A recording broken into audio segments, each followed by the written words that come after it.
Selamat berjumpa semua jemaat yang ada di rumah.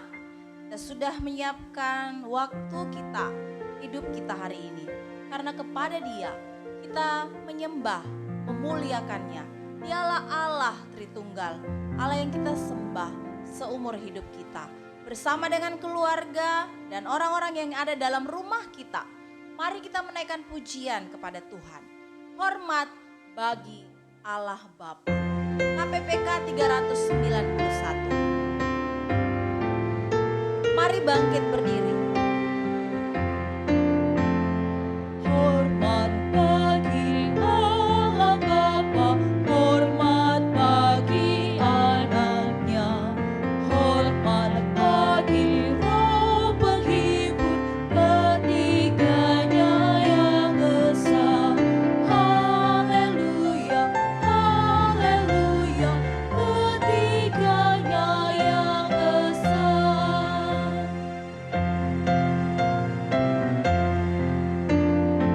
Hormat bagi Kristus Tuhan dalam jadi manusia.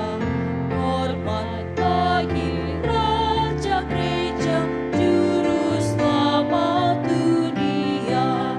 Haleluya, haleluya, Juru Selamat dunia. Dengan tetap berdiri, kita mengambil waktu teduh, mengungkapkan secara pribadi ucapan syukur kita, permohonan untuk penghapusan akan dosa-dosa yang kita lakukan. Dan dengan berdiam diri, kita menyiapkan hati, hidup, pikiran, perasaan kita untuk siap menyembah dan memuliakan Tuhan. Kita masuk dalam waktu teduh.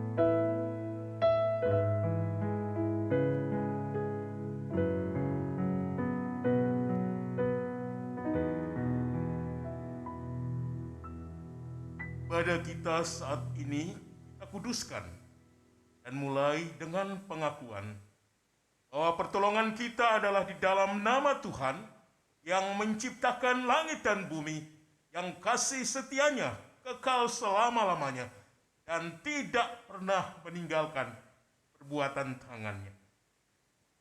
Kasih karunia dari Allah Bapa kita dan dari Tuhan Yesus Kristus serta persekutuan Roh Kudus menyertai dan memberkati kita sekalian. Amin. Jemaat disilakan duduk kembali.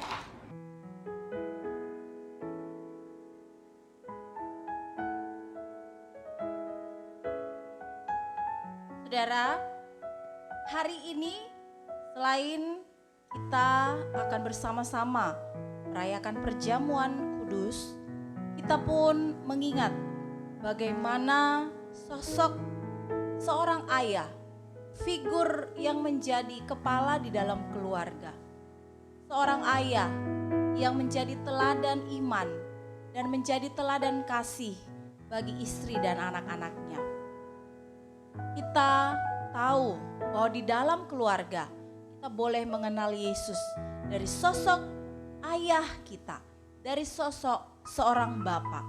Oleh sebab itu, tugas ini tidak berakhir. Keselamatan di dalam keluarga, penebusan harus terus dikerjakan dan dilakukan oleh seorang ayah agar seluruh keluarga boleh ditebus dan mengenal Kristus. Inilah tugas seorang ayah hari ini. Dan Yesus selamatkan kita di dalam keluarga. Mari kita nyanyikan pujian ini, KPPK 367.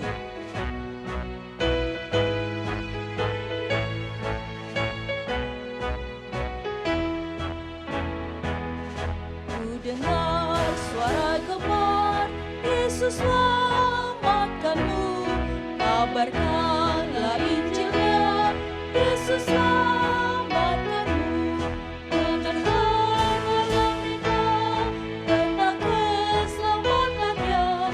Bergegas majulah terus, Yesus selamatkanmu.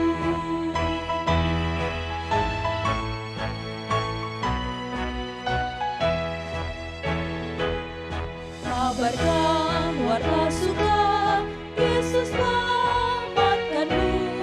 Ada orang berdosa, Yesus selamatkanmu. Bernyanyilah hai pulang, berdebahlah samudra. Bangsa-bangsa wartakan, Yesus selamatkanmu.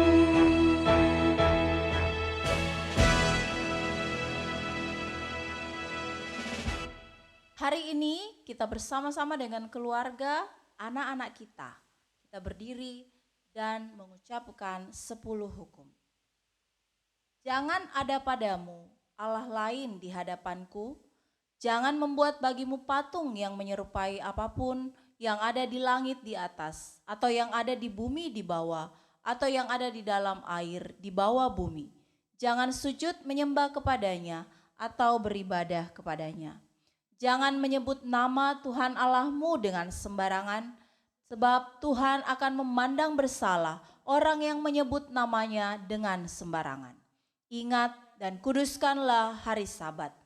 Hormatilah ayahmu dan ibumu, supaya lanjut umurmu di tanah yang diberikan Tuhan Allahmu kepadamu.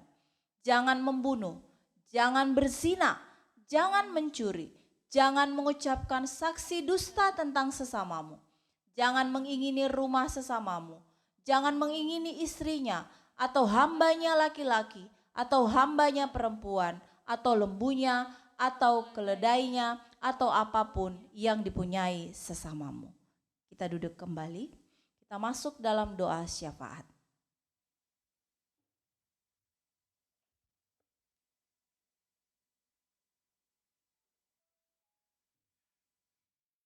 Bapak Ibu, mari kita tundukkan kepala sehati, kita berdoa bersama-sama. Anugerah-Mu ajaib dan sempurna Tuhan. Ketika hari ini Engkau kembali telah mempersatukan kami bersama-sama untuk beribadah, memuji, menyembah-Mu. Bahkan hari ini pun Tuhan, tibalah kami boleh bersyukur merayakan akan Hari Bapa Internasional. Bahkan kami boleh mengambil bagian dan memberi persiapan atas seluruh totalitas hidup kami, memperingati akan pengorbanan Kristus melalui perjamuan kudus. Karuniakan Bapa bagi semua kami, umat-Mu, hati yang fokus memuji menyembah-Mu di dalam roh dan kebenaran, hingga setiap kami jika menerima akan kebenaran firman-Mu, kami boleh memahami sebagai orang ayah dari anak-anak kami, akan dalam tanggung jawab dan peran kami sebagai kepala rumah tangga keluarga. Kami betul-betul boleh menyadari dan melakukan segala tugas tanggung jawab yang harus kami lakukan dengan setia, hingga di tengah seluruh kehidupan keluarga kami boleh mengalami damai dan sukacita. Bapak bermohon juga pagi ini, biarlah di tengah kami bersama-sama memperingati akan pengorbanan Kristus, kami dapat melakukan segala hal yang menjadi tuntutan bagi hidup kami, bahwa sesungguhnya Yesus sudah rela mati berkorban untuk setiap kami. Kiranya hidup kami senantiasa memuliakan, meninggikan Tuhan. Bapa, sempurnakan semua kami umat-Mu yang melalui peringatan pengorbanan Kristus, kami semakin hari boleh bertumbuh di dalam kehidupan kerohanian kami. Kami dapat menjalani seluruh peran tanggung jawab di tengah kebersamaan sebagai kesatuan jemaat yang ada di GKI Puspita. Karuniakan semua kami Bapa umat-Mu, hati seorang hamba, telinga seorang murid, hingga di tengah kami melakukan seluruh tanggung jawab sebagai orang-orang yang hidup menikmati anugerah Allah. Kami dapat mempersembahkan diri kami, seluruh totalitas keberadaan kami, bahkan apa yang kami miliki bagi kemuliaan Allah. Bapa, hamba-hamba-Mu yang telah melayani, pakai urapi, secara khusus Tuhan berdoa untuk Bapak Pendeta Yulianto Simanjuntak yang akan memberitakan kebenaran-Mu. Engkau pakai urapi sehingga menjadi alat di tangan Allah. Kami semua yang mendengarkan kebenaran-Mu benar-benar boleh mengalami kuasa dan kasih. Berdoa bersyukur kepadamu yang sudah mengajar kami berdoa bersama-sama. Bapa kami yang di sorga, dikuduskanlah namamu, datanglah kerajaan-Mu, jadilah kehendak-Mu di bumi seperti di sorga. Berikanlah kami pada hari ini makanan kami yang secukupnya, dan ampunilah akan kesalahan kami, seperti kami juga mengampuni orang yang bersalah kepada kami. Dan janganlah membawa kami ke dalam pencobaan, tetapi lepaskan kami daripada yang jahat. Karena Engkau yang punya kerajaan dan kuasa dan kemuliaan sampai selama-lamanya. Amin. Mari dengan berdiri kita pujikan hormat diri.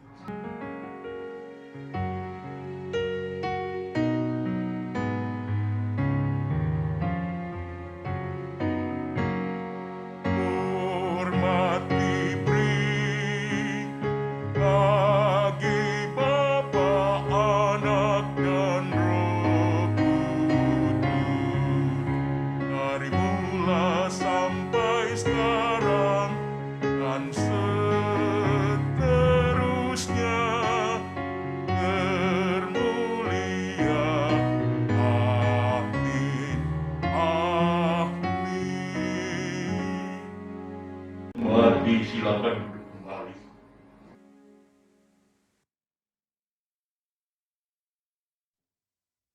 Saudara, hari ini kita akan membawa persembahan kita seperti biasa. Saudara bisa mentransfer pada nomor rekening yang tertera di layar media Android atau televisi kita masing-masing. Dan kita membawa juga persembahan ini bisa melalui amplop yang bisa disetor ke pastori. Persembahan seperti biasa ada 2, untuk saldo gereja dan untuk pembangunan gereja. Kita membawa persembahan kita dan kita terus memuji memuliakan Tuhan. Kita menyanyikan KPPK 361. Dengan sukacita, dengan semangat memberi, kita membawa persembahan kita kepada Tuhan. KPPK 361. Hai bangkit bagi Yesus.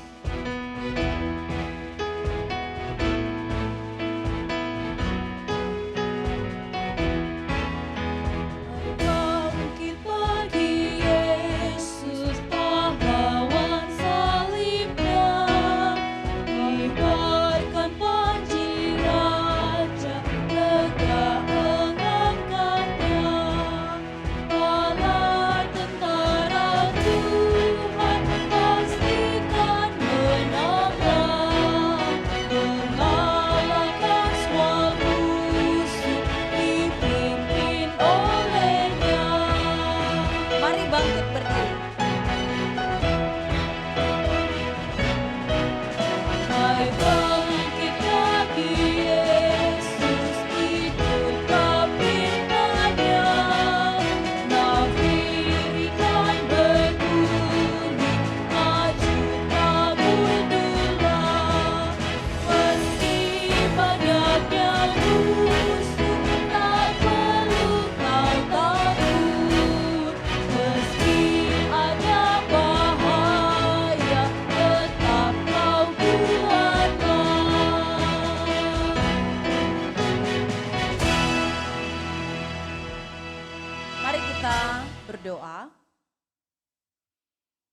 Kami bersyukur atas kasih setiamu dalam hidup kami.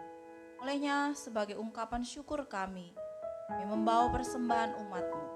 Kami percaya apa yang kami bawa dengan penuh syukur, Tuhan berkenan menerimanya. Terimalah Tuhan, berkati jemaatmu dalam segala pekerjaan, dalam segala aktivitas, bahkan mereka yang mengalami pergumulan, beban, bahkan sakit penyakit.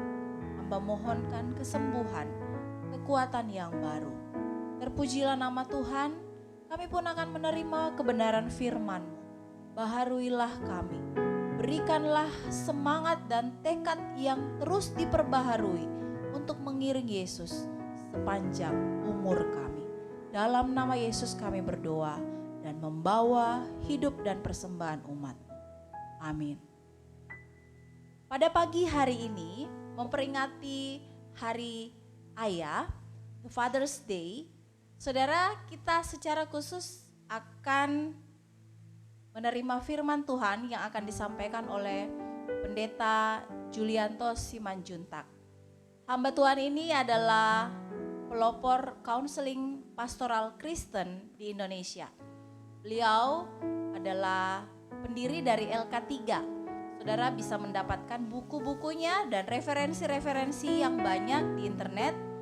Dan kami bersyukur pun kami adalah mentoring dari beliau. Saudara, mari kita menyimak dan sama-sama mendapatkan firman Tuhan lewat hambanya. Pada hambanya, Pendeta Julianto Simanjuntak, kami persilahkan.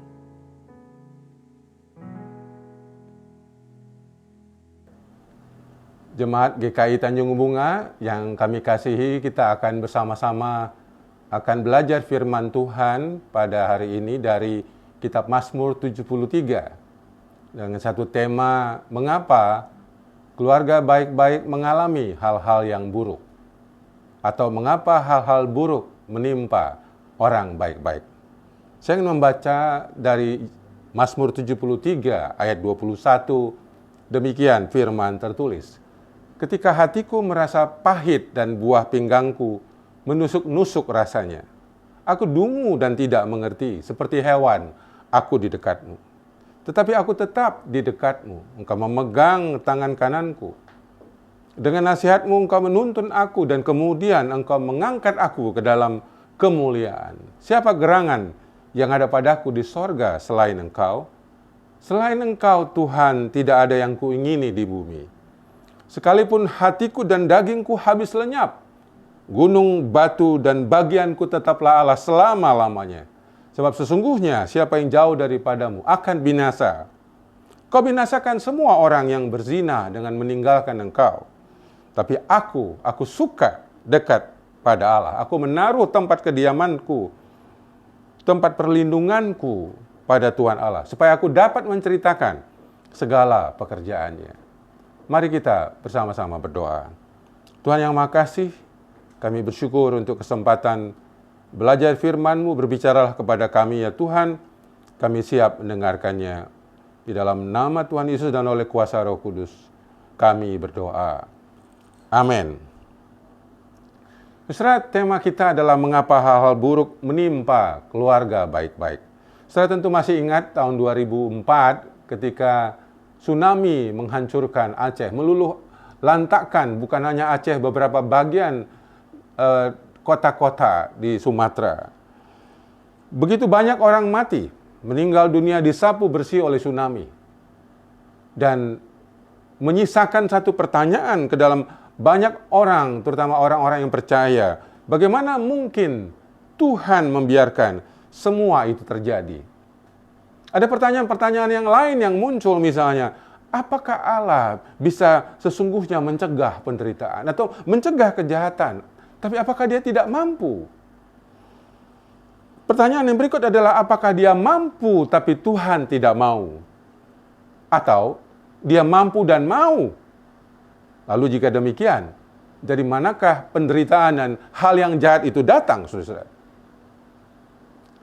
Seringkali ada orang berjuang untuk membenarkan Tuhan dalam pertanyaan-pertanyaan, dari mana kejahatan itu datang? Dari mana penderitaan? Kenapa Tuhan membiarkan?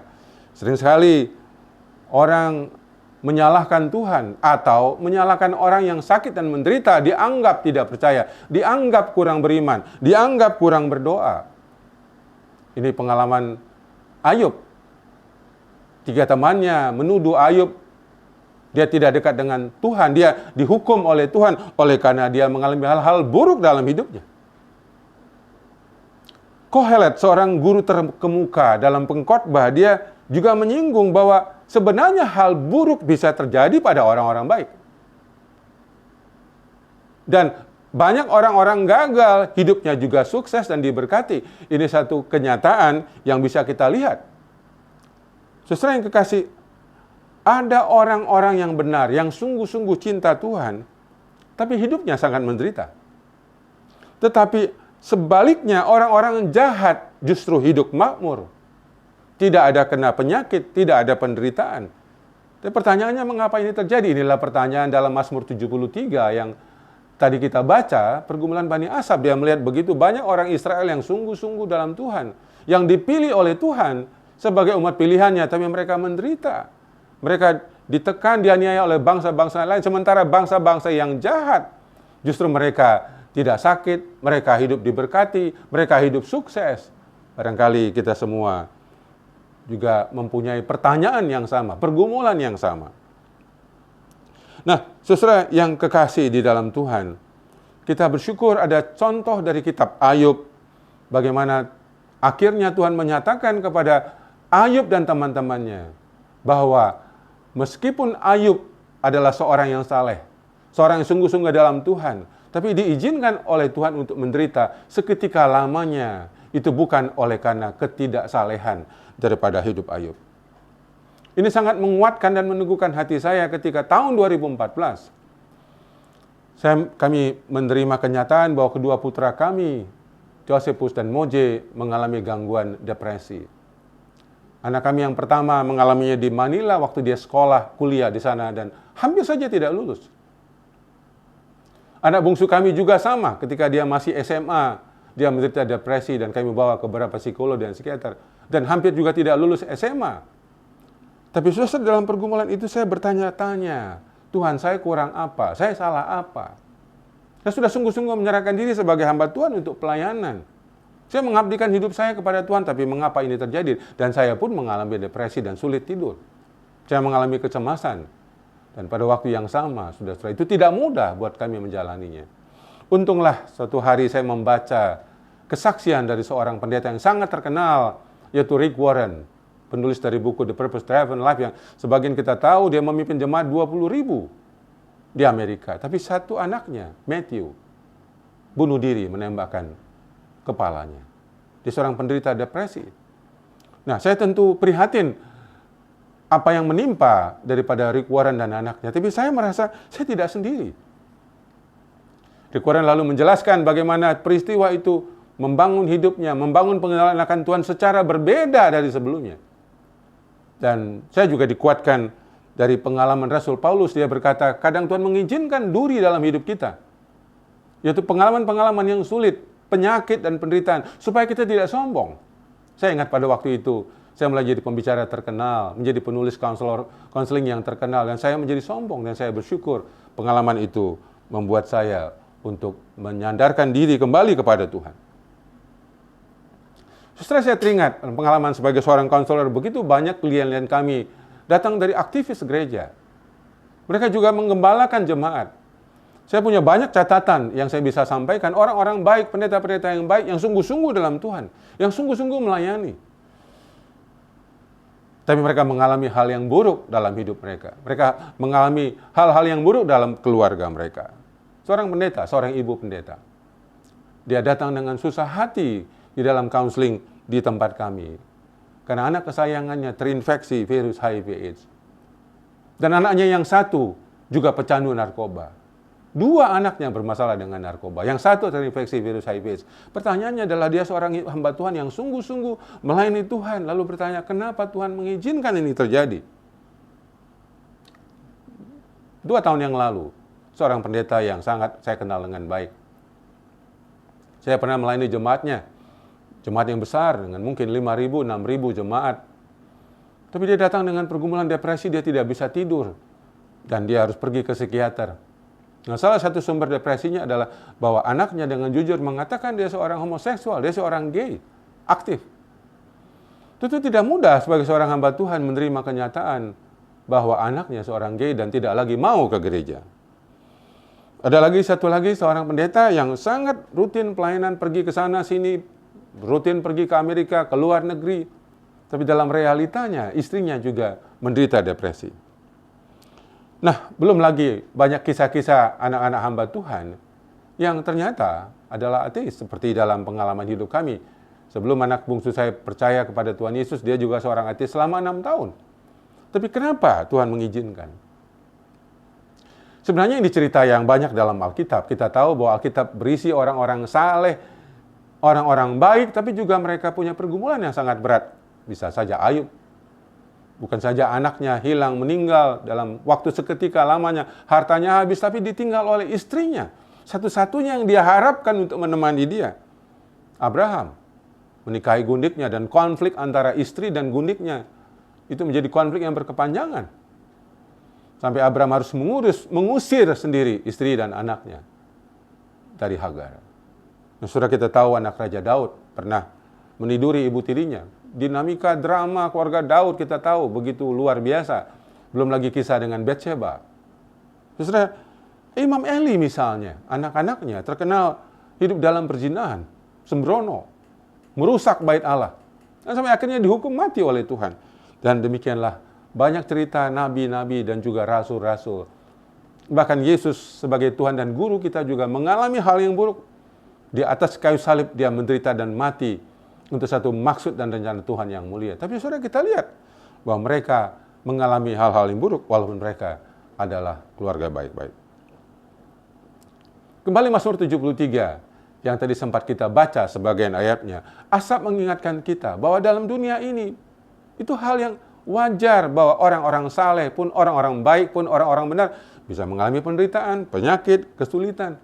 Dan kita bisa melihat orang-orang jahat, hidup jujur, hidup mujur, hidup sehat, hidup sukses. Tapi pertanyaannya, kenapa banyak orang-orang baik mengalami hal-hal yang buruk? Saudara, saya menemukan ada 2 faktor yang penting. Saya menyebutnya faktor manusiawi dan faktor ilahi. Saudara, ya. Jadi saudara, kalau kita lihat, ada faktor-faktor manusia yang disebabkan oleh manusia itu sendiri, bahwa dia akhirnya menderita. Saya menyebutkan misalnya ada 3 hal. Ya. Yang pertama, oleh karena konsep doktrin, konsep iman individu yang salah.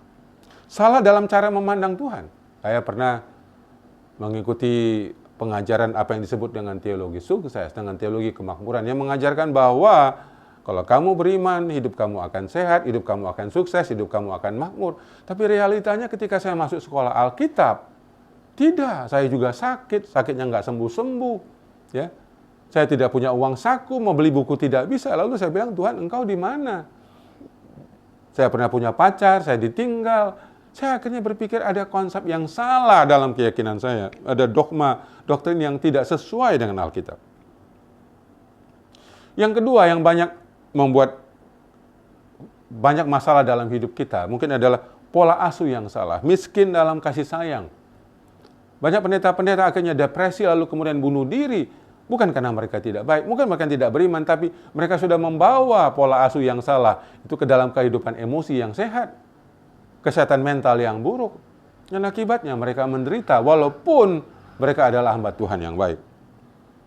Jadi seringkali pola asuh yang salah, hidup kita kurang kasih sayang, itu bisa menimbulkan begitu banyak kesulitan di masa kita dewasa.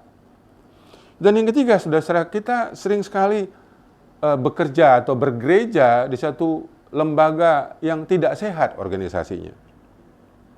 Ya, banyak hamba Tuhan jatuh oleh karena dia terlalu berkuasa, dia terlalu punya otoritas, tapi tidak ada orang yang bisa menegur. Saya pernah melayani 2 ketua sinode, akhirnya karena terlalu besar kekuasaannya, tidak ada yang berani menegur. Yang satu sudah punya wanita yang lain, yang satu melecehkan secara seksual anak angkatnya sendiri. Tapi siapa yang berani menegur? Istrinya pun tidak berani menegur. Ini karena otoritas kekuasaan yang terlalu besar, mereka tidak punya accountability partner yang berani menegur. Jadi ada faktor-faktor budaya organisasi yang tidak sehat, baik di tempat kita bekerja maupun di tempat kita bergereja. Saya melayani satu hamba Tuhan yang terikat dengan masalah seksual. Dia tradisi dengan masalah-masalah seksual, hidup dengan banyak wanita, dan juga setiap malam berzina dan mabuk. Nah, kalau dilihat dia memimpin jemaat hampir 10.000, gereja yang sangat besar, pendeta yang sangat terkenal. Tapi akhirnya dia kena penyakit kelamin yang parah oleh karena dia berzina dengan begitu banyak wanita pelacur. Saudara, ini kenyataan, ini realita yang kita bisa lihat, yang bisa menyebabkan orang yang sementara ini kelihatannya baik, tapi kemudian dirusak oleh masa lalunya, dirusak oleh sistem keluarganya, dirusak oleh budaya organisasinya. Saudara, yang kedua, ada faktor ilahi, di mana ada faktor-faktor yang kita bisa lihat peran Tuhan di sana. Yang pertama, saudara, adalah Tuhan mengizinkan seperti Ayub menderita, atau seperti Abraham mempunyai masalah dalam keluarganya, supaya mereka bisa menjadi alat peraga di dalam tangan Tuhan. Saudara tahu kalau sekolah minggu diajar tentang Alkitab, itu selalu ada alat peraga, bukan? Nah, dengan demikian juga Tuhan mengizinkan ada orang-orang yang saleh, ada orang-orang yang baik, diizinkannya menderita supaya itu menjadi contoh yang real, yang hidup. Mereka bisa menjadi seperti apa itu ya? Kaca benggolo, kaca cembung.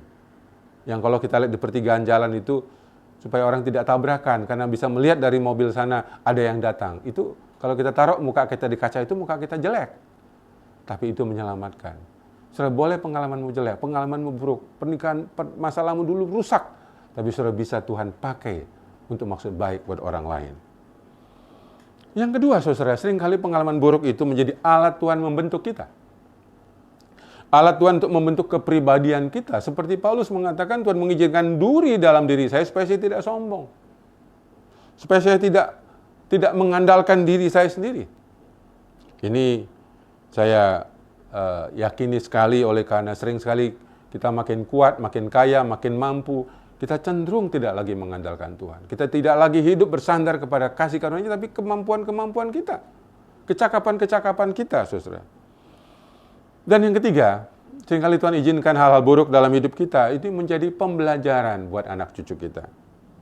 Ya. Kegagalan Abraham misalnya, ya, yang diceritakan oleh kitab suci, kegagalan dalam kehidupan Raja Daud misalnya. Mereka boleh gagal, tapi rencana Tuhan tidak bisa digagalkan oleh karena kegagalan Abraham dan Daud. Karena generasi Daud yang sudah dijanjikan akan melahirkan Yesus Juru Selamat tetap terlaksana, saudara. Saudara yang bisa lihat, orang tua kita boleh gagal, tapi rencana Tuhan untuk kita tidak bisa digagalkan. Kita boleh gagal, tapi rencana Tuhan untuk generasi kita di bawah tidak bisa digagalkan. Itu yang diteriakkan oleh Ayub dalam pasal 42 ayat 2. Ya Tuhan, aku tahu tidak ada rencanamu yang gagal dalam hidupku. Soalnya satu kabar baik, supaya generasi kemudian bisa menjadikan itu sebagai pembelajaran. Mereka tidak lagi mencontoh apa yang kita lakukan. Disinilah satu kabar baik, satu kasih karunia Tuhan yang sangat besar, bahwa anugerahnya melampaui kesalahan kita. Anugerahnya melampaui kerusakan kita. Anugerahnya melampaui kegagalan kita. Saudara, kita mensyukuri untuk itu. Saudara, mari kita akan melihat sekarang yang terakhir adalah jalan masuk. Bagaimana kita bisa menemukan pintu anugerah? Bagaimana kita masuk dan merasakan jalan pemulihan yang Tuhan sudah sediakan? Jalan pemulihan tentu ada dua, ada bagian Tuhan, ada bagian kita. Tuhan akan mengerjakan bagiannya.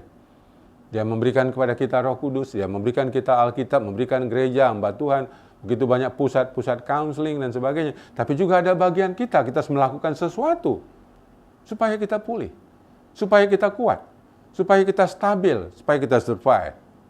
Saudara yang kekasih di dalam Tuhan, ada beberapa pintu masuk yang kita akan lewati. Satu, saudara, masalah itu mendidik kita bergantung kepada Tuhan. Mungkin tanpa kita sadari, selama ini kita bergantung kepada berkat Tuhan, bukan kepada Tuhan. Kita bergantung kepada pemberian-pemberian Tuhan, bukan kepada sumbernya.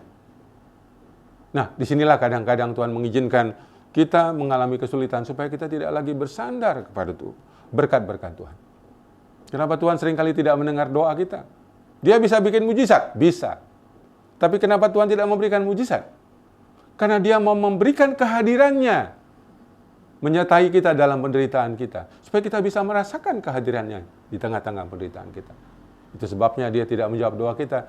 Itu sebabnya Dia tidak membuat mujizat, sementara orang lain mengalaminya, karena Tuhan mau kita menghargai kehadirannya lebih daripada pemberiannya. Yang kedua, kita perlu sekali mempersiapkan mental. Ya, kita perlu mempersiapkan diri untuk menghadapi masalah-masalah yang akan datang. Setiap masalah yang terjadi hari ini mempersiapkan kita untuk masalah yang lebih berat. Ini seperti sekolah. Ujian hidup itu seperti sekolah, kita naik kelas terus-menerus. Nah, Habakuk mengajarkan kepada kita. Dia menulis dalam satu ayat di Habakuk. Dia berkata begini, namun dengan tenang akan kutunggu hari kesusahan. Dalam bahasa sehari-harinya, hai masalah silakan datang, aku sudah menunggumu. Saya melihat persoalan klien saya bukan soal persoalannya besar, bukan. Masalah utama adalah dia tidak siap menghadapi masalah.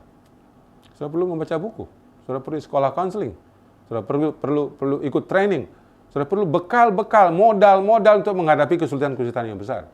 Itu sebabnya firman Tuhan berkata, tambahkan imanmu dengan pengetahuan. Saya tahu persis banyak orang bermasalah itu bukan imannya kurang. Bukan. Bukan karena cintanya kurang. Bukan. Tapi pengetahuannya yang jeblok. Tidak pernah membaca buku. Tidak pernah belajar dengan sungguh-sungguh. Saya tidak tahu buku apa yang terakhir yang saudara Anda baca. Saudara. Yang ketiga, perlunya menguatkan hati kita. Banyak orang-orang yang masih kanak-kanak rohani kalau berdoa itu begini, Tuhan kuatkan saya. Tapi orang yang matang dan dewasa secara rohani tidak demikian doanya. Dia doanya ialah Tuhan aku menguatkan hatiku, meneguhkan jiwaku, menjalani masalah ini sampai selesai. Jadi saudara ini yang diucapkan oleh Habakuk dalam satu ayat, pasal 3 ayat 16. Dia bilang begini, sekalipun pohon ara tidak berbunga, pohon anggur tidak berbuah, pohon zaitun mengecewakan, ladang-ladang tidak menghasilkan makanan, tidak ada lembu sapi dalam kandang. Namun, aku akan bersorak-sorak di dalam Tuhan. Aku akan beria-ria di dalam Allah yang menyelamatkan aku. Setelah ini self-talk, ini satu statement. Kita bicara kepada diri kita di hadapan Tuhan, bahwa apapun yang terjadi, aku tetap bersuka cita dalam Tuhan. Apapun yang terjadi, aku akan tetap bersyukur kepada Tuhan. Setelah, karena perlu menguatkan hati.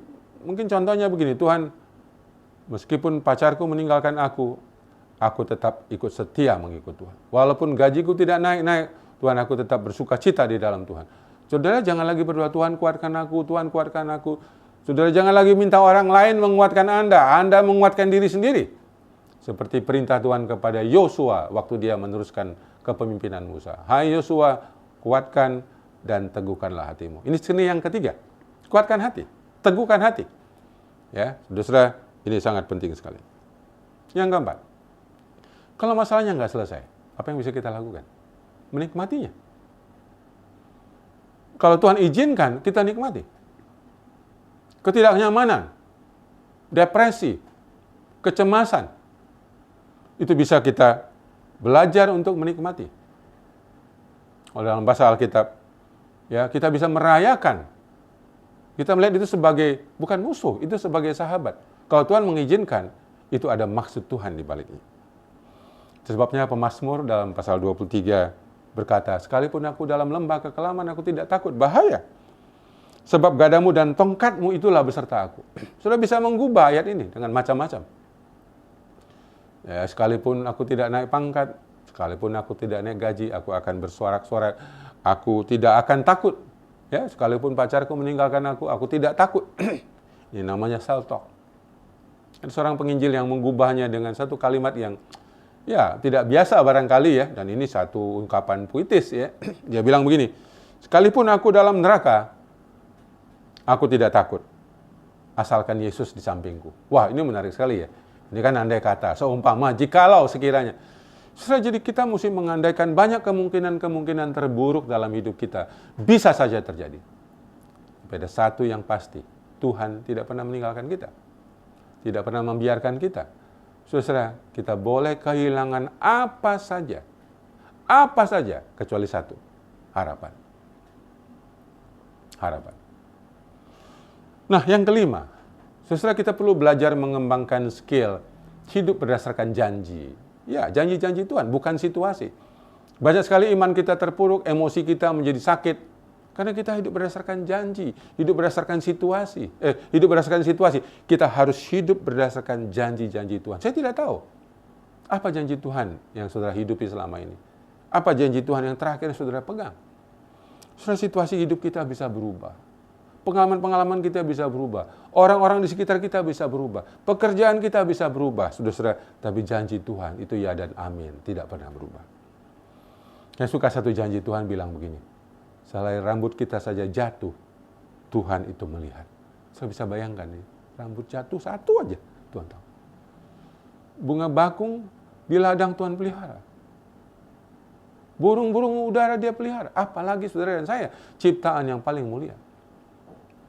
Sebabnya satu prinsip dalam Matius 6 dalam khotbah di bukit, Yesus berkata, jangan khawatir. Carilah dulu kerajaan Allah dan kebenarannya semuanya akan ditambahkan. Saudara, ini menarik sekali. Ya, berapa kali hidup dalam kesulitan keuangan ketika mulai lembaga LK3 tahun 2002. Tapi saya memegang janji Tuhan. Carilah dahulu kerajaan Allah dan kebenarannya, maka semuanya akan ditambahkan kepadamu. Saya tidak tahu apa janji Tuhan. Pegang itu, saudara. Hidup berdasarkan janji, bukan situasi. Yang terakhir, saudara, adalah belajar mengayun bandul kehidupan kita. Saya waktu TK, saya tidak mau sekolah. Saya malas sekolah. Saya hanya suka main ayunan di sekolah TK itu. Tapi saya tidak mau sekolah. Kalau main ayunan itu paling senang kan di ayun ya. Tang, tinang, tinang, tinang. Kalau satu yang nakal itu dia tahan kita di atas. Ya, tapi saudara, itu tidak menyenangkan. Hal yang sama, seperti pengkhotbah mengatakan, itu segala sesuatu ada waktunya. Ada waktu untuk menangis, ada waktu untuk tertawa. Ada waktu hidup, ada waktu untuk mati. Ada waktu sakit, ada waktu untuk sehat. Jadi saudara, penting sekali kita ini sadar bahwa kondisi-kondisi kita akan beralih dari satu kondisi kepada kondisi yang lain. Selama seimbang, no problem. Kita mainkan terus. Ya, kita mainkan terus. Hari ini kita menderita, kita ingat yang lalu-lalu kita pernah bahagia, kita pernah happy. Ya, itu sebabnya seorang penulis Daniel Goleman pernah bilang, kebahagiaan itu ialah menikmati kesusahan dan kesenangan secara seimbang. Itu segala sesuatu ada masanya. Jadi mengayun bandul kehidupan ini suatu seni yang bisa kita pelajari, yang saudara bisa pelajari dari seorang konselor misalnya. Bagaimana saudara mengayun bandul kehidupan Anda. Ya.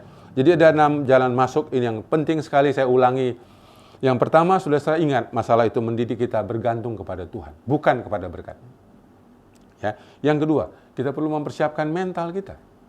Ya. Kondisi kita sekarang oke. Jangan lupa besok, minggu depan akan ada masalah baru yang akan menimpa kita. Tapi Tuhan sudah menyiapkan. Dia sudah berkata tidak akan pernah lebih besar daripada kekuatan kita. Yang ketiga, kita meneguhkan hati kita. Kita yang menguatkan diri kita sendiri. Ya, doa kita bukan Tuhan kuatkan aku, tapi Tuhan aku menguatkan hatiku, menguatkan jiwaku, menjalani masalah ini sampai Tuhan menyelesaikan. Yang keempat, setelah kita belajar menikmati masalah. Kalau tidak selesai, kita belajar untuk menikmati. Jangan anggap itu sebagai suatu properti. Ya, sekalipun aku berjalan dalam lembah kekelaman, aku tidak takut. Sebab gadamu dan tongkatmu itu menyertai aku. Yang kelima, hidup berdasarkan janji, bukan situasi. Dan yang keenam, kita belajar mengayunkan bandul kehidupan kita. Jalan terus supaya seimbang. Ada waktu untuk senang, ada waktu untuk susah. Ada waktu untuk sehat, ada waktu untuk sakit. Ada waktu untuk lahir, ada waktu untuk mati. Saudara yang kekasih, dengan demikian kita sudah belajar bagaimana merayakan hidup kita ketika hal buruk menimpa kita. So, sekali lagi, kita percaya bahwa dalam segala situasi, Tuhan tidak pernah membiarkan, Tuhan tidak pernah meninggalkan kita. Saya Julianto Simanjuntak dari Lembaga Konseling Keluarga Kreatif, senang sekali menyampaikan kebenaran firman Tuhan ini. Marilah kita bersama-sama berdoa. Tuhan, terima kasih untuk kebenaran firman-Mu, meteraikanlah oleh karya Roh Kudus di dalam hati kami. Demi nama Tuhan Yesus Sang Firman yang hidup itu, kami sudah berdoa. Amin. Bapak Ibu bersyukur untuk tiap kebenaran firman yang sudah kita dengarkan bersama-sama. dan sudah memberkati kita. Karena itu mari kita mempersiapkan seluruh keberadaan kita untuk menerima sakramen perjamuan kudus. Saya mempersilakan kita bersama-sama untuk menyanyikan pujian KPPK 164 dekat ke salibmu. Bagi persiapan kita untuk menerima sakramen perjamuan kudus, baik yang pertama dan baik yang kedua.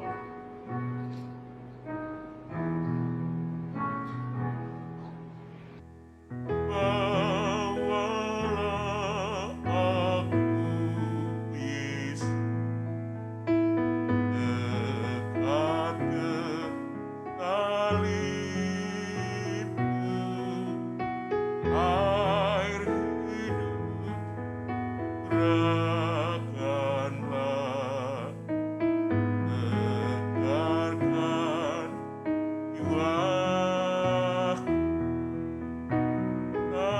Salibmu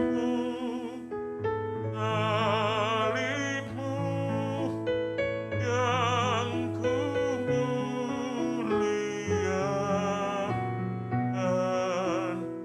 hingga dalam sorga kelak ada perhentian.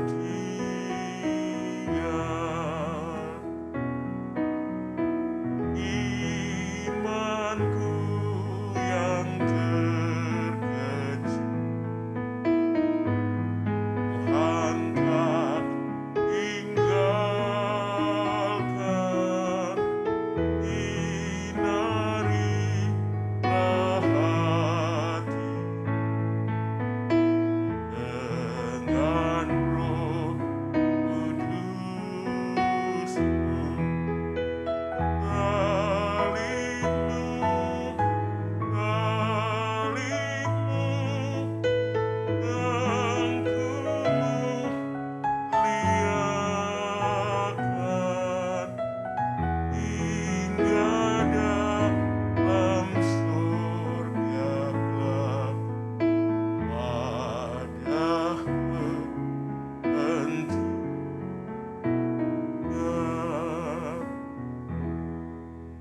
Bapak Ibu yang dikasihi Tuhan, inilah dasar firman Tuhan yang menjadi perintah bagi kita saat kita akan menerima sakramen perjamuan kudus ini. 1 Korintus pasal 11 ayat 23 hingga 32 demikian firman Allah.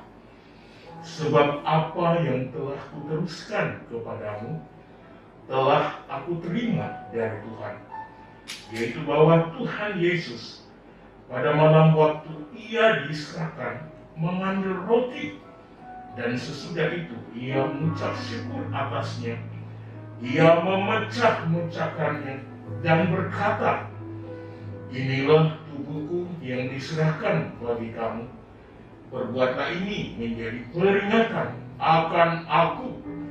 Demikian juga ia mengambil cawan sesudah makan, lalu berkata, cawan ini adalah perjanjian baru yang dimeteraikan oleh darahku. Perbuatlah ini setiap kali kamu meminumnya menjadi peringatan akan aku. Sebab setiap kali kamu makan roti ini dan minum cawan ini, kamu memberitakan kematian Tuhan sampai ia datang. Jadi barang siapa dengan cara yang tidak layak makan roti atau minum cawan Tuhan, ia berdosa terhadap tubuh dan darah Tuhan. Karena itu, hendaklah tiap-tiap orang memuji dirinya sendiri, dan baru sesudah itu ia makan roti dan minum dari cawan itu. Karena barang siapa makan dan minum tanpa mengakui tubuh Tuhan, ia mendatangkan hukuman atas dirinya. Sebab itu, banyak di antara kamu yang lemah dan sakit, dan tidak sedikit yang meninggal. Kalau kita memuji diri kita sendiri, hukuman tidak menimpa kita. Tetapi kalau kita menerima hukuman dari Tuhan, kita dididik supaya kita tidak akan dihukum bersama-sama dengan dunia. Bapak Ibu, mari kita berdiri bersama-sama untuk membaca dengan hormat mengikuti perjamuan kudus.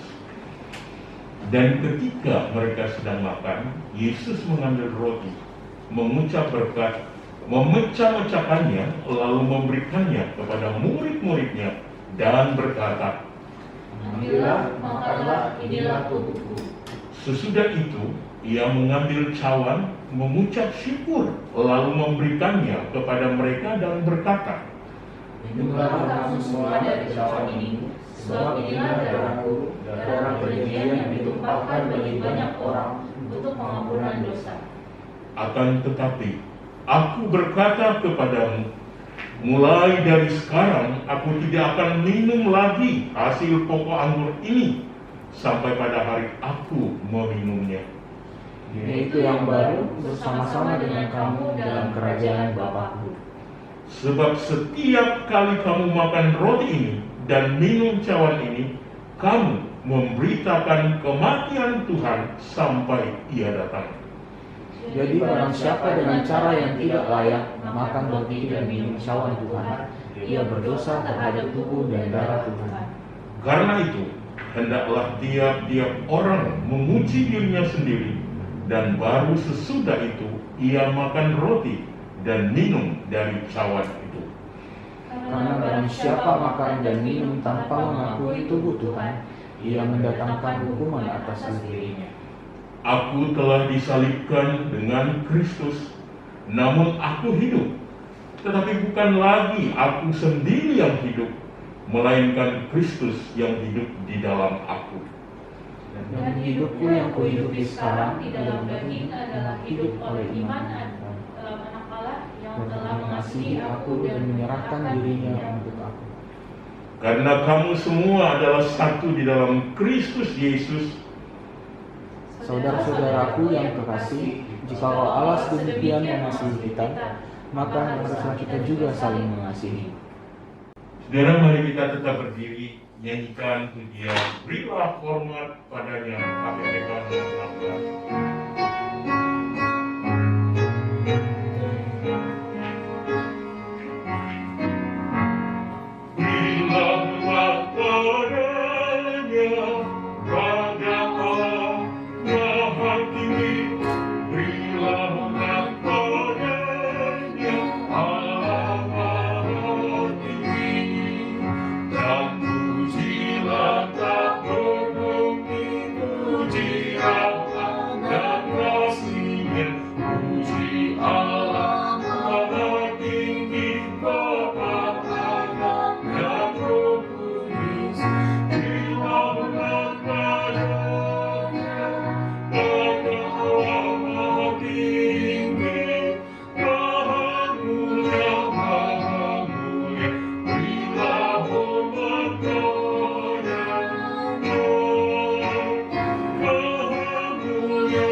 Saudara, disilakan duduk kembali. Saudara yang dikasihi dan diberkati Tuhan, beberapa nasihat yang perlu disampaikan kepada kita sehubungan dengan perjamuan kudus yang kita akan terima hari ini.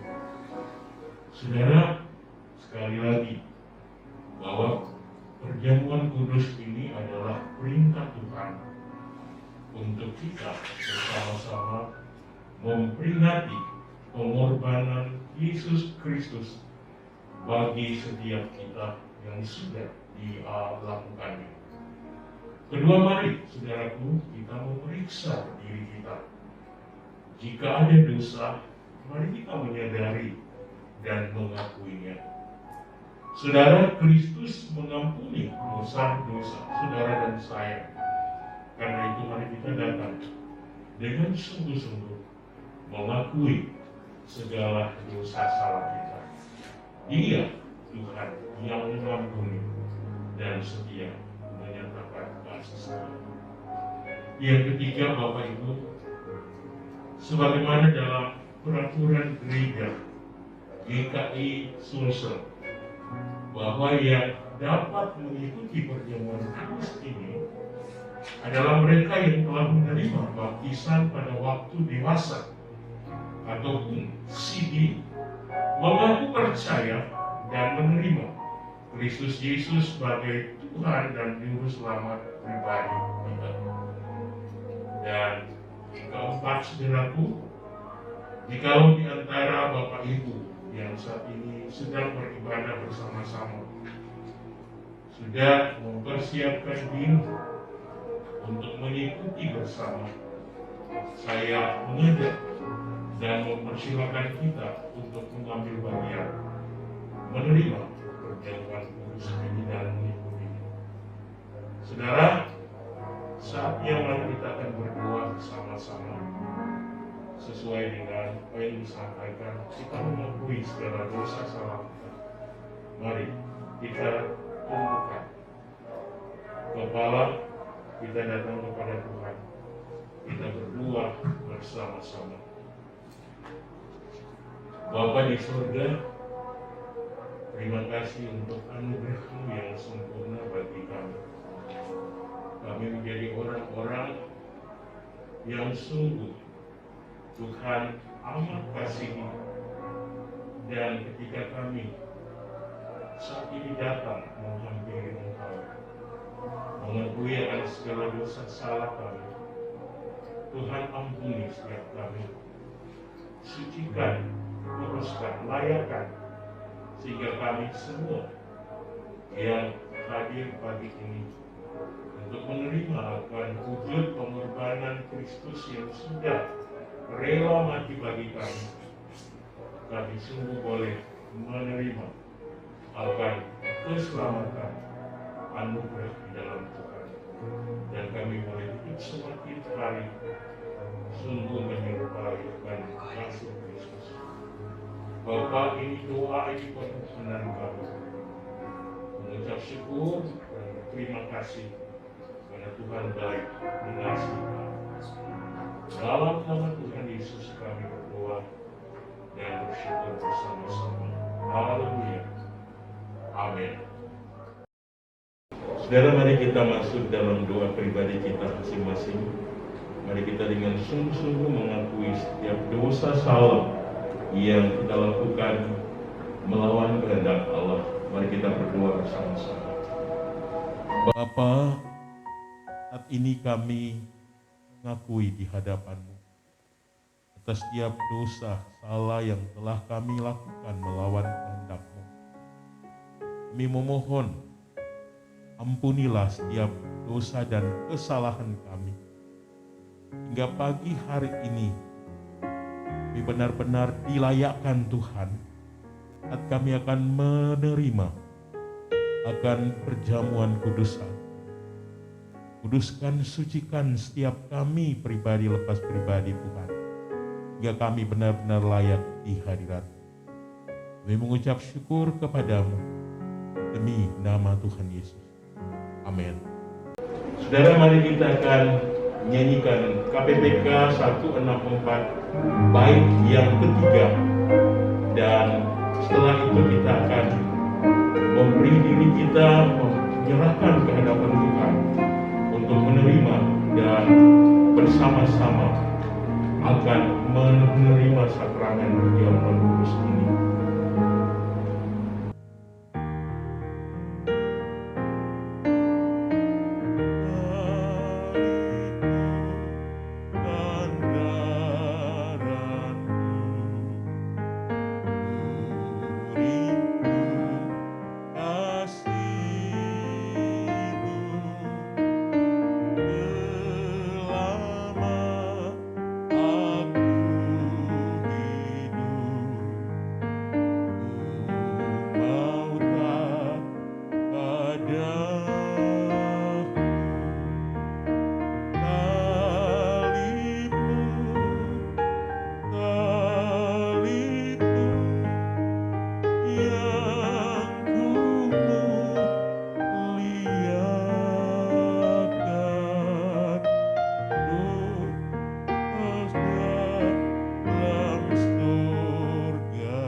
Saudara, mari kita berdiri.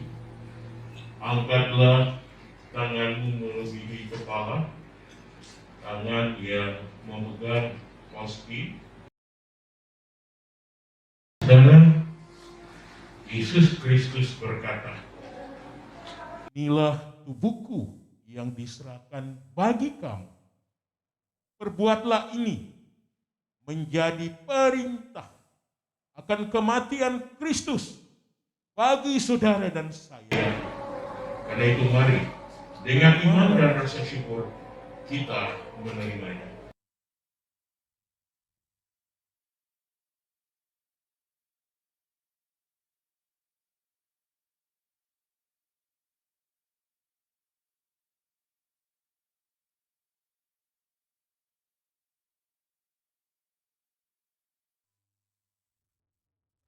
Saudaraku, mari kita mengangkat cawan anggur kita masing-masing.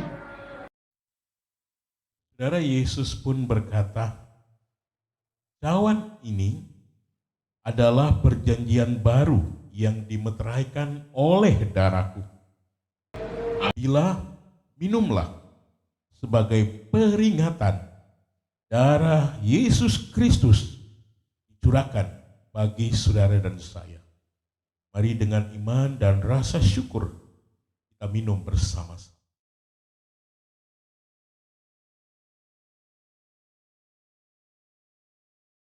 Saudara, mari dengan kita tundukkan kepala, kita bersyukur, berdoa bersama-sama. Memuji nama-Mu Tuhan, dan kami bersyukur saat ini melalui peringatan akan kematian Kristus, melalui rosti dan cawan anggur yang telah kami terima, yang memberi kami ungkapan syukur bahwa Kristus sudah mati, rela mengorbankan diri untuk menebus tiap dosa salah kami, dan kami menjadi orang-orang yang diselamatkan dan menjadi layak sebagai anak-anak Allah. Itu sebabnya Tuhan, hamba memohon, karuniakan bagi kami semua umat-Mu, agar di tengah kehidupan dan perjalanan hidup kami senantiasa memuliakan Allah, kami senantiasa dapat terus hidup dalam kekudusan, dan kami senantiasa menjadi murid-murid Kristus yang tetap setia mewartakan, menyaksikan Injil keselamatan. Dan mohon beri kami hati yang setia untuk terus bertumbuh dan hidup dalam takut hormat kepada-Mu. Mengucap syukur Tuhan, demi nama Yesus kami berdoa. Amin. Saudara, mari kita menaikkan pujian syukur kita, nyanyikan pujian kasih Allahku sungguh telah terbukti.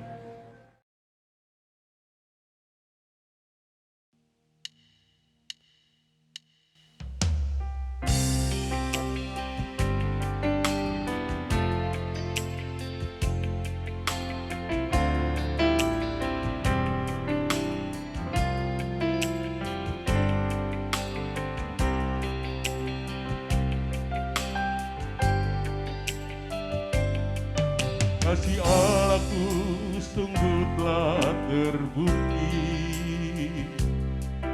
ketika Dia serahkan anaknya. Kasih Allah mau berkorban, kasih seperti kasih. Bersyukur, bersyukurlah, setia. Ku sembah, dan ku sembah, nama hidupku, ku sembah Kau Tuhan. bersyukur, bersyukur, bersyukur, bersyukur, bersyukurlah, bersyukur karena kasih setia. Ku sembah, ku sembah, Tuhan dan ku sembah, sembah Kau Tuhan.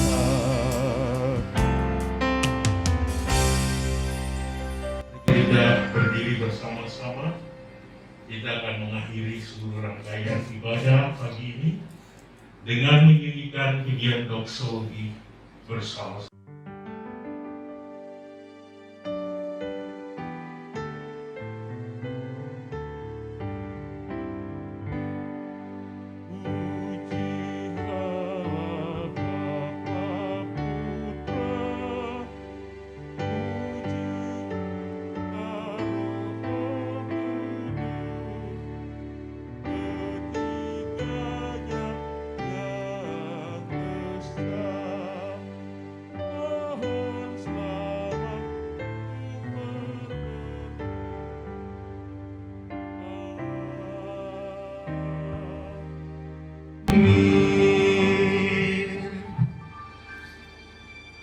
Jemaat yang dikasihi Tuhan, serahkanlah hatimu kepada Allah dan terimalah berkat dari Tuhan.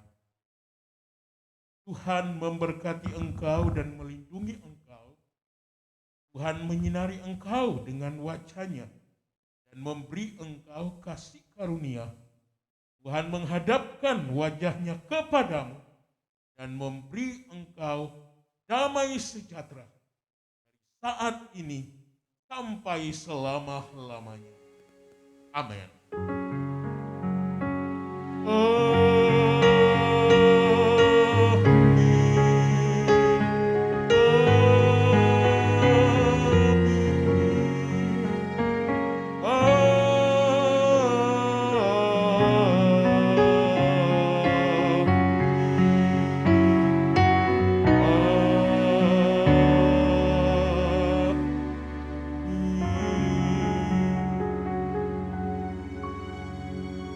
Silakan duduk.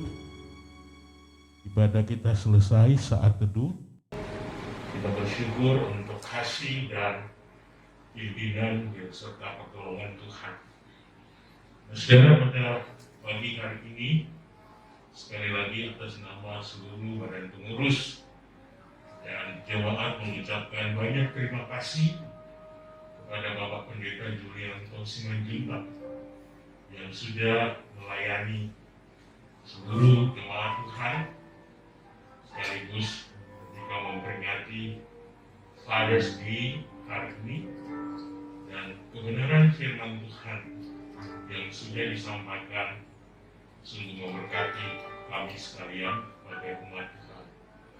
Kiranya Bapak dan seluruh keluarga Tuhan memberkati di tengah tugas pelayanan dan kehidupan. Bapak Ibu yang kedua, terima kasih untuk semua yang sudah melayani juga hari ini. Biarlah di dalam seluruh keberadaan hidup, saudara-saudara senantiasa disertai, diberkati, dan terus setia melayani Tuhan.